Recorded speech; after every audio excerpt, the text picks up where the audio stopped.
אני לא יכולה להיות מאיה בוסקילה, ואני גם לא יכולה להיות יואב יצחק. הם יותר מדי גדולים מהחיים.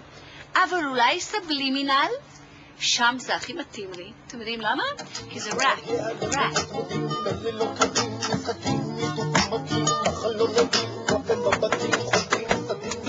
מה העניינים? אבל יש לי שאלה אליך, יש לך כאן איזה מוזיקה בלי קולות, כי אני ואתה, אני רוצה לעשות איזה משהו בלי קולות. מה את אומרת? אז רגע, אני אשים לך את הפלייבק. עכשיו אני אעשה לך איזה...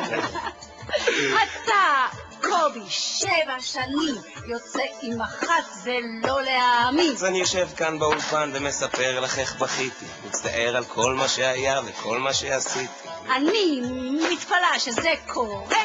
אני אוהבת כל מה שאתה עושה.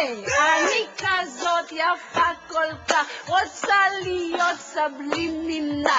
כל מה שיגיד כבר לא פוגע, למה ליבי כבר לא פועם, גופי מתגעגע אליה. אני מנסה לתקן את העוול, לחבר את הפאזל. אם זה הסוף של המשחק ננעל. רגע, תשתוק קצת, תן לי לדבר, אתה לוקח את המילים. אתה עושה